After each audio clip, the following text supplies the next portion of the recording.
A racist woman demanded English only from a store owner and threatened to get him fired. What she didn't know was that he owned the entire mall. Her reaction when she found out will leave you speechless. Welcome to Soul-Stirring Stories. Before we dive into this incredible tale of justice, karma, and the danger of judging people by appearances, tell me in the comments what country you're watching from today. And if you believe stories like this deserve to be shared, hit that subscribe button and help us spread the message that respect and kindness always win in the end. It was a busy Saturday afternoon at Westfield Shopping Center in downtown Phoenix. The mall buzzed with families, teenagers, and shoppers hunting for weekend deals. In the electronics section of TechWorld, a small but successful store specializing in phone repairs and accessories, Ahmad Hassan was helping a customer troubleshoot their iPhone while his employee, Maria, handled the register. Ahmad had been in America for 15 years. He'd arrived with nothing but determination and a degree in electrical engineering from Damascus University that most employers barely acknowledged. Starting with a tiny kiosk in this very mall, he'd built TechWorld through countless 18-hour days, learning English at night and treating every customer like family. What most people didn't know was that Ahmad's success had grown far beyond that single store. Through smart investments, hard work, and an eye for opportunity, he now owned not just TechWorld, but the entire Westfield Shopping Center. Every store, every lease, every parking space, it all belonged to the quiet man in the simple button-down shirt who still chose to work the floor of his original store. The afternoon was going smoothly until she walked in. Susan Palmer was having what she'd later describe as one of those days. Her credit card had been declined at lunch, traffic was horrible, and now her teenage daughter's phone screen was completely shattered. Susan had strong opinions about a lot of things, and one of those opinions was that people should speak English in America. "Excuse me," Susan announced loudly as she approached the counter, her voice carrying across the small store. "I need this phone fixed, and I need it done right." Ahmad looked up from the phone he was examining and smiled warmly. "Of course, ma'am. May I take a look at the damage?" As Ahmad examined the cracked screen, Maria approached in her limited English. "Ahmad, el cliente de la garantía está aquí para recoger su teléfono." Ahmad nodded and responded in Spanish. "Dile que estará listo en 5 minutos, por favor." That's when Susan's face changed completely. "Excuse me," she snapped, her voice rising. "This is America. You need to speak English. I don't want to hear that foreign language when I'm trying to conduct business." The store went quiet. Other customers turned to stare. Ahmad remained calm, his years of dealing with difficult customers having taught him patience. "I apologize if that bothered you, ma'am. Maria was just updating me about another customer's order. How can I better help you today?" But Susan was just getting started. "Don't apologize to me. Change your behavior. I shouldn't have to listen to Spanish or Arabic or whatever that was when I'm shopping in an American store. If you want to work here, learn to speak English properly." Ahmad's jaw tightened slightly, but his voice remained steady. "Ma'am, I speak 4 languages fluently, including English. I was simply communicating with my employee in the language she's most comfortable with to ensure we provide the best service to all our customers." "I don't care what you speak at home," Susan shot back, her voice getting louder. "When you're working in my country, You speak my language. And frankly, I don't think someone who can't respect that should be employed here at all. Other customers were now openly staring. A teenage boy started recording with his phone. Ahmad noticed but remained professional. I understand you're upset about your phone, ma'am. Let me focus on getting that repaired for you. It should take about 30 minutes and cost $80. $80? Susan screeched. That's highway robbery. You people come here and try to rip off hard-working Americans. I want to speak to your manager right now. Ahmad took a deep breath. Ma'am, I am the manager. No, you're not, Susan snapped. You're just an employee.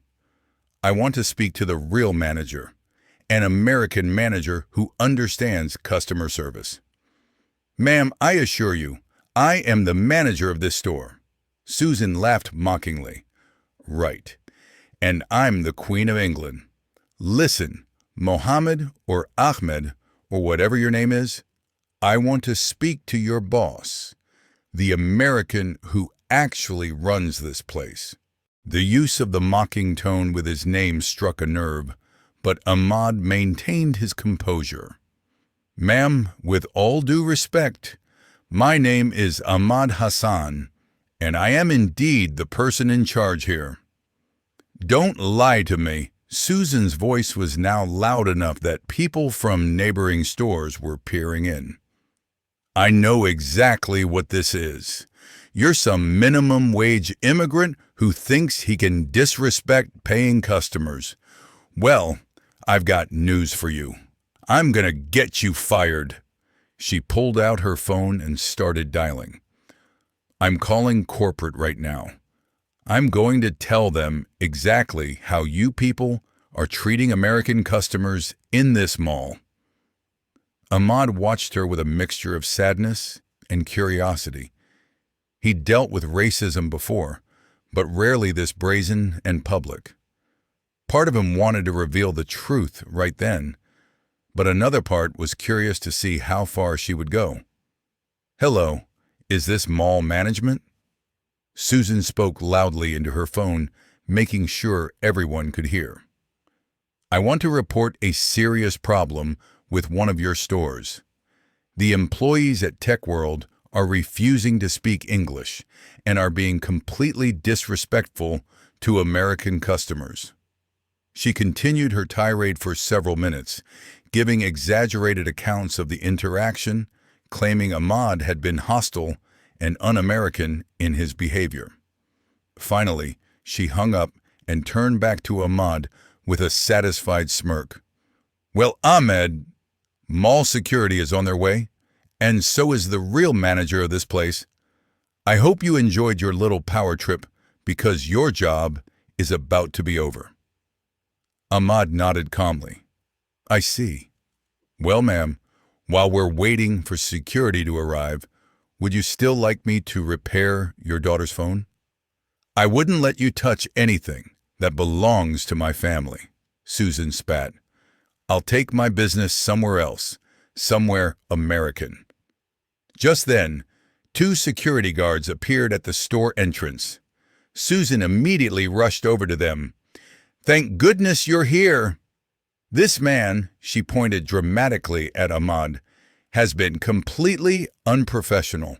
He refuses to speak English. He's trying to overcharge me, and when I complained, he got hostile. I demand that he be fired immediately. The security guards looked uncomfortable. Both Mike and David had worked at the mall for years and knew exactly who Ahmad was. They also knew they were in an impossible situation. Ma'am, Mike said carefully, we got your complaint, and we're here to assess the situation. There's nothing to assess, Susan declared. I want him gone. I shop at this mall regularly, and I refuse to be treated this way by someone who doesn't even belong in this country. The racial slur hung in the air like a toxic cloud. Several customers gasped audibly. The teenager with the phone was still recording everything.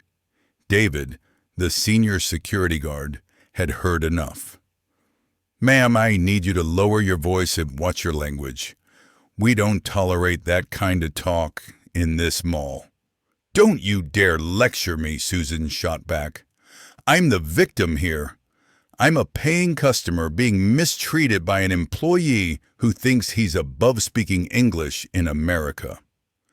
Mike looked at Ahmad apologetically. Ahmad gave him a subtle nod, a signal they developed over the years that meant, "Handle this quietly." "Ma'am," Mike said to Susan, "mall management is on the way to address your concerns. In the meantime, I need to ask you to keep your voice down and refrain from using offensive language." "Offensive language? I'm telling the truth. If the truth offends you, maybe you should find a new job too." At that moment, Janet Morrison, the mall's general manager, appeared at the store entrance. Susan immediately pounced on her. "Finally! Are you the person in charge of this mall?" Janet, who had been Ahmad's employee for 3 years and knew the situation well, nodded. "I'm Janet Morrison, the general manager. I understand there's been some kind of incident?" "Incident?" Susan laughed harshly. "This man," she pointed at Ahmad again, "has been completely unprofessional. He refuses to speak English. He's rude to American customers, and frankly, I don't think someone like him should be working in a place like this. I want him fired right now." Janet looked at Ahmad, who gave her the slightest shake of his head, their signal for, "Let this play out." "Ma'am, these are serious accusations. Can you tell me exactly what happened?" Susan launched into her story again, this time even more exaggerated than before. She claimed Ahmad had been openly hostile, had refused to help her, and had been speaking foreign languages just to be disrespectful. Janet listened patiently, occasionally glancing at Ahmad, who remained completely calm throughout the tirade. "And furthermore," Susan concluded, "I think this entire store needs new management. Someone who understands American values and knows how to treat paying customers with respect." Janet nodded thoughtfully. "I see. These are indeed serious concerns. But before we take any action, I think there's something you should know." "What's that?" Susan asked impatiently. Janet smiled slightly. "Ma'am, I'd like you to meet Ahmad Hassan. He's not just the manager of TechWorld, he's the owner of this entire mall." The color drained from Susan's face. "What?" "That's right," Janet continued. "Mr. Hassan owns Westfield Shopping Center. Every store you see, including the one you're standing in. He's also one of the largest employers in this city, providing jobs for over 2,000 people, including me." Susan's mouth opened and closed like a fish out of water. The other customers in the store were staring in stunned silence. The teenager with the phone captured every second of her reaction. That can't be right," Susan stammered. He's an employee. He can't." Ahmad stepped forward, his voice still calm and respectful. "Ma'am, Janet is correct. I've owned this mall for the past 5 years. I also own 3 other shopping centers in Arizona, 2 in California, and 1 in Texas. I employ Americans, immigrants, and people from all backgrounds because I believe in giving everyone an opportunity to succeed." Susan stared at him in complete shock, her brain struggling to process this information. Ahmad continued, "You mentioned that people like me should learn to speak English properly. I'd like you to know that in addition to Arabic and Spanish, I speak English, French, and I'm learning Mandarin. I graduated summa cum laude from Arizona State University with my MBA after my engineering degree from Syria wasn't recognized here. The store was absolutely silent except for the sound of Susan's labored breathing. You also mentioned American values, Ahmad said gently. I became an American citizen 8 years ago. It was one of the proudest days of my life. I love this country because it gave me the opportunity to build something from nothing through hard work and determination. The same opportunity it's given millions of immigrants throughout its history. Susan's face had gone from red to pale white. She looked around at all the people staring at her, at the teenagers still recording, at the security guards shaking their heads. I was just, she stuttered. Ma'am, Ahmad said softly, I accept your apology. I didn't apologize, Susan snapped, some of her fire returning. You're right, Ahmad nodded. You didn't. But I'm choosing to believe that if you had known who I was, you might have treated me differently. And that makes me sad, because it suggests that you think respect should be based on what someone owns, rather than simply because they're human. Susan looked around desperately, realizing that every person in the store was looking at her with a mixture of disgust and pity. This is entrapment, she declared. You should have told me who you were. Ahmad shook his head. Ma'am, why should anyone have to prove their worth to receive basic human respect? My employee Maria, who you insulted for speaking Spanish, is a single mother working 2 jobs to put herself through nursing school. Should she be treated badly because she doesn't own a mall? The weight of Ahmad's words hit everyone in the store. Susan realized she had not just embarrassed herself in front of a store clerk.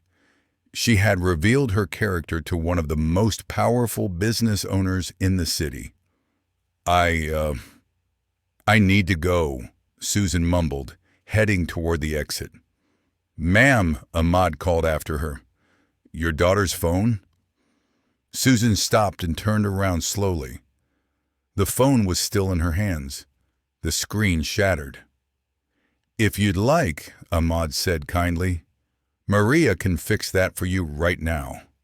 No charge, and she'll do it excellently. She's been repairing phones longer than most people have owned them. Susan stared at him for a long moment, tears forming in her eyes. Though whether from embarrassment, shame, or rage was unclear. Why? She whispered. Why would you do that after what I said? Ahmad smiled sadly. Because, ma'am, that's what American values actually look like. We help each other, regardless of where we come from or what we look like. That's what makes this country great. Susan stood there for another moment, then slowly walked back to the counter and placed the phone down. Maria, Ahmad said in English, would you please fix this phone for our customer? Maria, who had watched the entire exchange with wide eyes, nodded and took the phone with shaking hands. She had it repaired in 20 minutes. Perfectly. When she handed it back to Susan, she said in careful English, I hope your daughter loves it. It should work like new now. Susan took the phone without making eye contact. Thank you, she whispered, so quietly it was barely audible. As she walked toward the exit, Ahmad called out one more time, Ma'am? Susan turned around. I hope you have a wonderful rest of your day, he said with genuine warmth. Susan left without another word. After she was gone, the store erupted in chatter. Customers approached Ahmad to shake his hand, to apologize for what they'd witnessed. to express their admiration for how he'd handled the situation. The teenager who had recorded everything asked, "Mr. Hassan, can I post this online? I think people need to see how you handled that." Ahmad thought for a moment. "You can post it, but please don't include the woman's face or name. She's learned a lesson today, and everyone deserves a chance to grow from their mistakes without being destroyed by them." Within hours, the video had gone viral, not showing Susan's face, but capturing Ahmad's grace, dignity, and the lesson he taught about true American values. News outlets picked up the story. The mall saw a surge in visitors wanting to support his business. But perhaps the most meaningful response came a week later, when Susan returned to the store, not as a customer, but to volunteer. She had reached out to Janet Morrison, asking if there was any way she could help with the mall's community outreach programs. "I was wrong," she told Ahmad simply. "Not just about you, but about everything. I'd like to do better, if you'll let me." Ahmad smiled. "Ma'am, in America, we believe in second chances. Welcome to the team." And that's how a moment of ugly prejudice became a story of redemption, grace, and the true meaning of American values. Ahmad Hassan's response to hatred with kindness reminds us that how we treat others says everything about who we are and nothing about who they are.